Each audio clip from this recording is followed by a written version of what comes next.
Good morning guys, welcome to banking English maniac. आज है 19 अगस्त और 19 अगस्त के द हिंदू आर्टिकल में आप सबका स्वागत है। तो चलिए बिना किसी देरी के शुरू करते हैं। आज का पहला वर्ड है एग्जॉर्बिटेंट। इसका मतलब हो जाएगा अत्यधिक, जो ज़रूरत से ज़्यादा है या फिर एक्सेसिव है वो होता है एग्जॉर्बिटेंट, या फिर एक्सटॉर्शनेट को कहा जाएगा एग्जॉर्बिटेंट। एक्सटॉर्शनेट क्या होता है? जबरदस्ती वसूली को कहा जाएगा, या फिर जो एक्सेसिव है वो होता है एक्सटॉर्शनेट। वैसे एक्सटॉर्शन इसका नाउन फॉर्म है। इसका मतलब क्या होता है? जबरदस्ती करना, या फिर जबरदस्ती वसूली को भी कहा जाएगा। एक्सटॉर्शनिस्ट क्या होता है? ये होता है जो चोरी चक्के होते हैं, जो गुंडे होते हैं, उन लुटेरे को कहा जाएगा एक्सटॉर्शनिस्ट। ठीक है, तो ये आप समझ गए होंगे। एग्जॉर्बिटेंट मतलब जो ज़रूरत से ज़्यादा है, अत्यधिक है। जैसे एग्जॉर्बिटेंट बिल है, इसके हाथ में जो है, जिस वजह से इसका मुँह इतना बड़ा खुल गया है। तो एग्जॉर्बिटेंट बिल हो गया, एग्जॉर्बिटेंट रेंट हो जाता है, एग्जॉर्बिटेंट लग्जरी होता है। तो इस टाइप के इस तरीके से हम यूज करते हैं एग्जॉर्बिटेंट को। सिनम होंगे इसके एक्सेसिव, स्काई हाई, यूजेरियस, ये इसके सिनम है। यूजेरियस क्या होता है? जब ज़रूरत से ज़्यादा किसी पर ब्याज लगाया जाता है। सूदखोर को कहा जाएगा यूजेरियस। जैसे मार्केट में क्या है, जो लोन है वो क्या चलता है, 7% चलता है, जो बैंक के देता है। लेकिन अगर कोई किसी प्राइवेट आदमी के पास आते हो, वो क्या देता है, 20% वो उस पर रहता है, इंटरेस्ट रेट पर लेता है। तो कौन है? वो है यूजेरियस, वो सूदखोर है, ज़रूरत से ज़्यादा इंटरेस्ट ले रहा है, वो होता है। स्काई हाई बहुत ज़्यादा, जैसे मार्केट में जो इस टाइम पे कमोडिटी प्राइस हैं, दे आर स्काई हाइंग, वो जो है बिल्कुल बहुत ही ज़्यादा है। एक्सेसिव कुछ और सिने में जैसे एक्स्ट्रा वेगेंट होगा, आउटरेजियस होगा जो बहुत ही ज़्यादा है, प्रीपोस्टरस, अनरीजनेबल, ये भी सेंस देता है। मतलब जो अनवारंटेड है, वो अनवारंटेड मीन्स क्या होता है? अनुचित को कहा जाएगा। वारंटेड जो उचित है, अनवारंटेड अनुचित। और अनड्यू होगा, एक्सट्रीम हो गया, इमोडरेट, इनऑर्डिनेट, ये इस टाइप के सेंस दे देगा। ठीक है, एग्जांपल होगा इसका, the hotel charges quite exorbitant prices. जो होटल चार्जेस थे, जो उसका चार्जेस था वो क्या था? बहुत ही ज़्यादा था। ठीक है, ज़रूरत से ज़्यादा था, तो ये हो जाएगा। अगला वर्ड है विजिलेंस। इसका मतलब क्या हो जाएगा? जागरूकता या सर्विलांस को कहा जाएगा विजिलेंस। जैसे इमेज में दिख रहा होगा, ये कैमरे से हर एक चीज़ को नोटिस कर रहा है और काफ़ी ज़्यादा जागरूक दिख रहा है, तो ये होता है। या फिर जो बॉर्डर पे जो हमारे सैनिक होते हैं, वो हर टाइम पर नज़र गड़ाए रहते हैं, काफ़ी जागरूक रहते हैं कि कोई बॉर्डर पार तो नहीं कर रहा है, ये होता है। सिनम होंगे इसके अटेंटिवनेस, अटेंशन, वॉचफुल, ये इसके सिनम है। कुछ और सिनोनिम है इसके, जैसे सरकमस्पेक्ट होता है, जो काफ़ी सतर्क है, वो होता है सरकमस्पेक्ट। आर्गसाइड होगा, जो तीक्ष्ण नज़र वाला है, बहुत ही ध्यान से देख रहा है, वो होता है आर्गसाइड। ठीक है, एक इडियम बताता हूँ मैं आपको, ऑन योर गार्ड होता है, या फिर ऑन योर टोज। इन दोनों का मतलब क्या है? अगर आप पंजे पर चल रहे हो, मतलब काफ़ी जागरूकता से चल रहे हो आप, किसी को आवाज़ ना आए, ये होता है on your toes. On your guard, ये भी क्या होता है? गार्ड का क्या काम होता है? सुरक्षा करने का। तो वो क्या होता है? काफ़ी वॉचफुल होता है, तो ये ऑन योर गार्ड होगा। ऑन द क्यू वीव होता है, ये भी काफ़ी अच्छा इडियम है। इसका मतलब क्या होता है? जागरूक को कहा जाएगा। ठीक है, एग्जाम्पल होगा इसका, security duties that demand long hours of vigilance. Securities जो ड्यूटी होती हैं, ये लंबे समय तक की जागरूकता की मांग करती है। ठीक है, तो ये हो जाएगा इसका एग्जाम्पल। अगला वर्ड है इंट्रूसिव। इसका मतलब हो जाएगा हस्तक्षेप करने वाला, या इंट्रूडिंग को कहा जाएगा इंट्रूसिव, जो बीच में दखलंदाजी करता है किसी दूसरे के मामले में, वो होता है इंट्रूसिव। जैसे इमेज में दिख रहा होगा, ये पीछे से उसके कंप्यूटर में देख रहा है, तांगा का झांकी कर रहा है, मतलब उसे डिस्टर्बिंग कर रहा है, उसको उसके मामले में टांग अड़ाने की कोशिश कर रहा है या हस्तक्षेप करने की कोशिश कर रहा है, ये होता है इंट्रूसिव। सिनोनिम होंगे इसके इन्वेसिव, ऑब्स्ट्रूसिव, इंटरफियरिंग, ये इसके सिनोनिम है। इंटरफियरिंग आप जानते हो। ऑब्स्ट्रूसिव, इसका मतलब क्या होता है? किसी के मामले में जो बाधा अड़ाता है, ठीक है, बीच में टांग अड़ाता है, वो होता है ऑब्स्ट्रूसिव। इन्वेसिव, आक्रमणकारी या फिर जबरदस्ती किसी को उसमें घुसने वाला, वो होता है इन्वेसिव। ठीक है, एरिया में घुसने वाला, वो होता है इन्वेसिव। सिनोनिम और कुछ सिनोनिम बताता हूँ मैं आपको, जैसे क्या हो जाएगा? अनकॉल्ड फॉर हो जाएगा, जिसको आपने बुलाया नहीं है, वो ज़बरदस्ती आ गया है, तो वो होता है अनकॉल्ड फॉर। अनवांटेड होगा, जो आपने चाहा नहीं है, वांटेड मतलब चाहना, अनवांटेड जो आपने अवांछनीय को कहा जाएगा अनवांटेड। और प्रिसम्पचुअस, ये क्या होता है? ढीठ, बेदल, जो ज़बरदस्ती घुस रहा है, प्रिसम्पचुअस, तो ये इसके सिनोनिम हो जाएंगे। एग्जाम्पल होगा इसका, the reporter asked an intrusive question. जो रिपोर्टर है उसने एक हस्तक्षेप करने वाला क्वेश्चन पूछा। ठीक है, तो ये हो जाएगा इसका एग्जाम्पल। बढ़ते हैं आगे। तो गाइस अगला वर्ड है डिफ्यूज। इसका मतलब हो जाएगा शांत करना, या रिड्यूस को कहा जाएगा डिफ्यूज। जैसे इमेज में दिख रहा होगा, यहाँ पे बॉम्ब को क्या कर दिया गया है, डिफ्यूज कर दिया गया है। द पुलिस हैव डिफ्यूज्ड अ बम। ठीक है, तो एक तो हो गया ये किसी चीज़ को डिफ्यूज करना, फटने से बचा लेना या सेव करना, मेक लेस डेंजरस और टेंस्ड। जैसे कि आपने देखा होगा घरों में क्या होता है, हर किसी घर पे फ्यूज लगा रहता है। जब लाइट तेज़ सी आती है और अगर वहाँ पे फ्यूज ना लगा रहे, जो कि बाद में उड़ जाता है, तो जो है पूरी लाइट वो जो है पूरे घर को भी उड़ा सकती है। तो ऐसे में क्या लगा रहता है, हर किसी घर पे फ्यूज लगे रहते हैं और वो क्या हो जाता है, डिफ्यूज हो जाता है। तो उसकी जो लाइन है वो कट हो जाती है, इसको वो लेस डेंजरस बना देता है। ठीक है, क्योंकि आगे से लाइट आई, वो फ्यूज उड़ गया तो आगे सप्लाई नहीं होगी, तो बच जाता आदमी। आप ऐसे रिलेट कर सकते हो। तो इसका मतलब क्या है, किसी चीज़ को रिड्यूस करना, डेंजरस को रिड्यूस करना, कूल डाउन करना, स्टेबलाइज करना, ये होता है डिफ्यूज। और दूसरा मीनिंग होता है इसका स्कैटर करना, डिस्पर्स करना। जैसे कि ये इमेज में दिख रहा होगा राइट साइड वाला, चीज़ें क्या है, फैल रही हैं। तो दूसरा मीनिंग ये देता है जब चीज़ें क्या हो जाती है, फैल जाती हैं, स्कैटर हो जाती हैं, डिस्पर्स्ड हो जाती हैं, ये होता है। सिनोनिम होंगे इसके लेसन, डिमिनिश, काम, ये इसके सिनोनिम है। कुछ और सिनोनिम है इसके, जैसे डैम्प डाउन, कमी को कहा जाता है, शांत करने को कहा जाएगा। कंटेन, स्मूथ, ये भी सेंस देता है। ठीक है, एग्जाम्पल होगा इसका, the scheme taught officers how to defuse potentially explosive situation.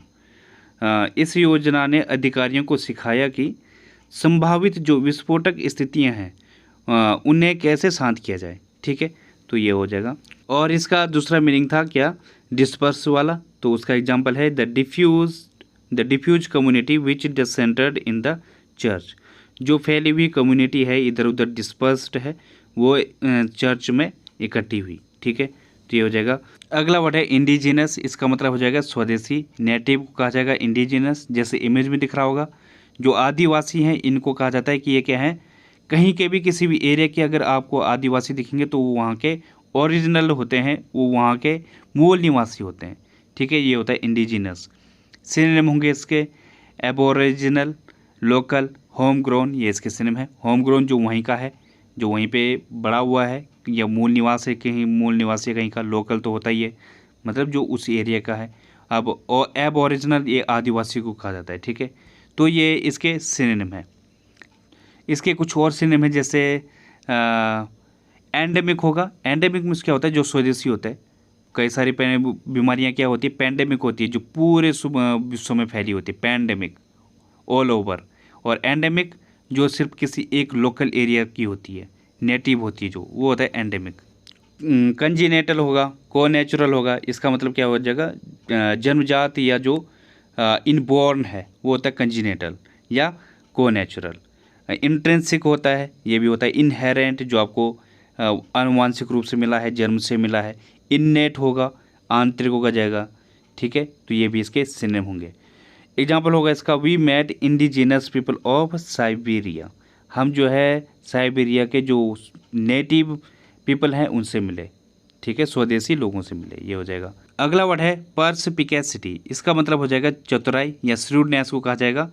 पर्सपिकेसिटी जो समझदारी होती है, जो बुद्धि की तीक्ष्णता होती है, वो होता है पर्सपिकेसिटी। इमेज में दिख रहा होगा, यहाँ पे धोनी ने स्टंप किस हिसाब से किया, आगे से बॉल आया तो उन्होंने बॉल को बिना पकड़े थोड़ा सा उसे डायरेक्शन दी और एकदम से जो बैट्समैन है उसको बोल्ड कर दिया। ठीक है, तो ये होता है, इसने अपनी दिमाग की तीक्ष्णता दिखाई, चतुराई दिखाई, और क्या बिना बॉल को पकड़े हुए उसको स्टंप कर दिया। तो ये होता है पर्सपिकेसिटी। सिनोनिम होंगे इसके डिसर्नमेंट, परसेप्शन, विट, ये इसके सिनोनिम है। विट में से होता है बुद्धिमत्ता, परसेप्शन जो आपकी सोचने समझने की क्षमता है, डिसर्नमेंट चतुराई को कहा जाएगा। ठीक है, तो ये इसके सिनोनिम है। कुछ और सिनोनिम होंगे इसके, जैसे एक्यूमेन होगा, तीक्ष्ण बुद्धि को कहा जाएगा। एस्ट्यूटनेस, ये भी तीक्ष्ण बुद्धि है। और परसेप्टिवनेस, चीज़ों को समझने की जो आपके अंदर क्षमता है, ठीक है, बुद्धिमत्ता है, वो होता है परसेप्टिवनेस।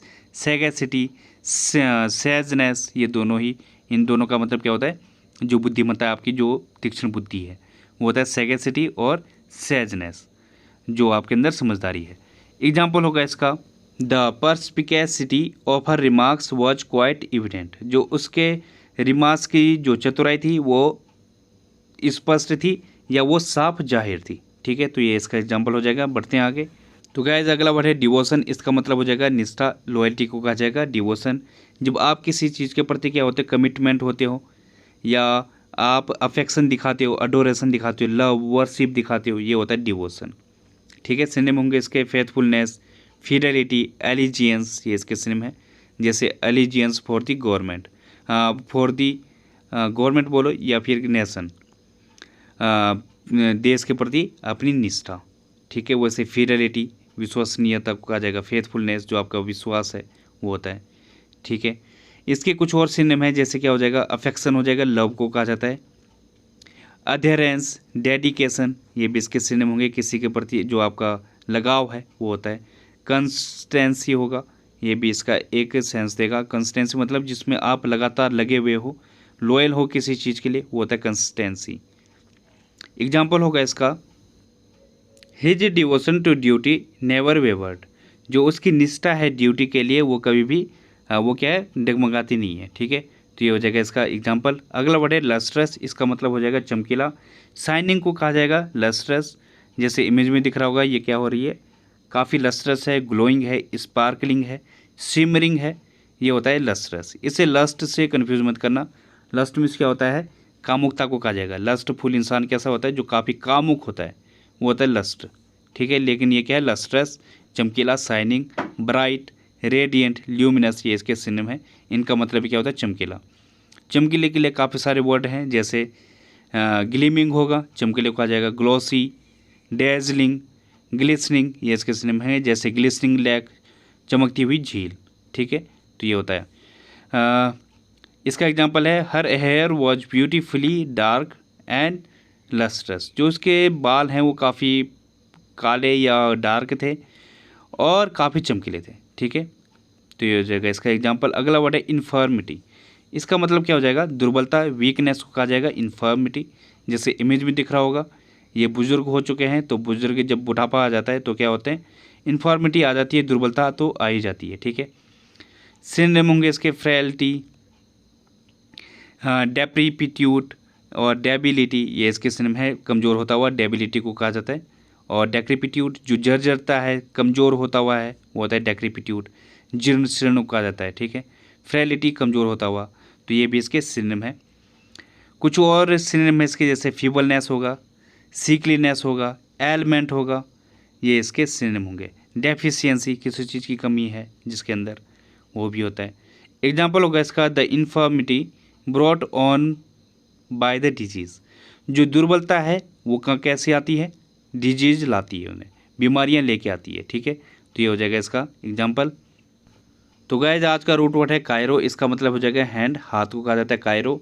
अब देखते हैं इससे रिलेटेड वर्ड, जैसे कायरोमेंसी, इसका मतलब क्या हो जाएगा, पाम रीडिंग या पामिस्ट्री को कहा जाएगा कायरोमेंसी। हस्तरेखा विद्या को कहा जाता है कायरोमेंसी, जो हाथ की रेखा को देखकर जो शिक्षा होती है वो होता है कायरोमेंसी। हाथ को देखकर बताया जाता है कि आपका भविष्य ऐसा रहने वाला है, वो होता है। कायरोमेंसर होता है पाम रीडर, जो हाथ रेखा को पढ़ता है वो होता है कायरोमेंसर। ठीक है, हस्तरेखा शास्त्री, वो होता है कायरोमेंसर। वैसे कायरोपोडी होगा, क्या हो जाएगा, the care and treatment of people's feet and hand, ये डॉक्टर के लिए यूज होता है कायरोपोडी। जो चरण रोग चिकित्सा होती है, जिसमें हाथ और पैर को उनकी ट्रीटमेंट किया जाता है। ठीक है, वो होता है कायरोपोडी। वैसे कायरोपोडिस्ट जो इसकी क्या होता है, जो चिकित्सक होता है इस चीज़ का, a person who job is to look after people's feet and hand, जो इसका चिकित्सक होता है। और अगला है कायरोप्रैक्टिक। इसमें क्या कैसे ट्रीटमेंट होता है, इसमें हाथों से किसी का अगर स्पाइनल जो कोड है, जो मेरुदंड है, या वो टेढ़ा हो जाए या उसमें कुछ प्रॉब्लम आ जाए, तो उसको हाथों से दबा कर उसको क्या किया जाता है, ठीक किया जाता है। तो ये होता है कायरोप्रैक्टिक। जैसे इमेज में दिख रहा होगा, इस तरीके का जो ट्रीटमेंट होता है हाथों से, ठीक है, वो होता है chiropractic. A chiropractor treat patients in part by physically manipulating their spines.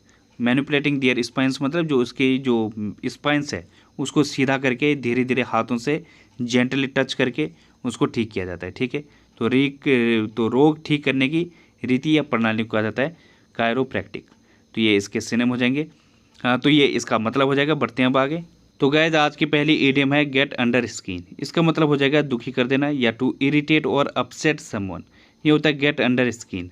जैसे his constant boasting was beginning to get under my skin, जो उसकी लगातार फेंकने की जो बोस्टिंग में होता है फेंकना, ज़बरदस्त ऊंची ऊंची फेंकने को कहा जाएगा, तो उसने जो है मुझे गुस्सा दिलाना शुरू कर दिया था। ठीक है, तो ये हो जाएगा इसका एग्जाम्पल। अगली इडियम है क्रैक द व्हिप। इसका मतलब हो जाएगा make someone else behave better और वर्क हार्डर। मतलब किसी ऑथोरिटी का प्रयोग करके किसी से कठिन परिश्रम करवाने को कहा जाएगा क्रैक द व्हिप।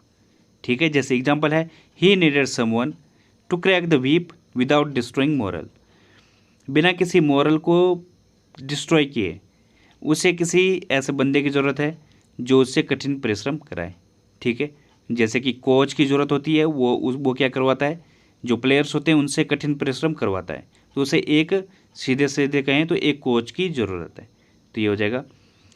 अगली इडियम है स्मेल अ रैट। इसका मतलब हो जाएगा बिगिन टू सस्पेक्ट ट्रिकरी और डिसेप्शन। बेईमानी की भनक लग जाने को कहा जाएगा स्मेल अ रैट। जैसे एग्जांपल है I didn't think these files were deleted by mistake, I smelt a rat. मुझे लगता है कि जो फाइलें हैं ये गलती से डिलीट हुई है, मुझे बेईमानी की भनक लग गई। ठीक है, ये हो जाएगा इसका एग्जांपल। अगली इडियम है अप इन आर्म्स। इसका मतलब हो जाएगा एंग्री और रिबेलियस। गुस्सा होना या विद्रोही होने को कहा जाएगा अप इन आर्म्स। जैसे एग्जांपल है they are up in arms about the new management structure. New management structure को लेकर वो जो है काफ़ी गुस्सा थे या फिर विद्रोही हो गए थे। ठीक है, तो ये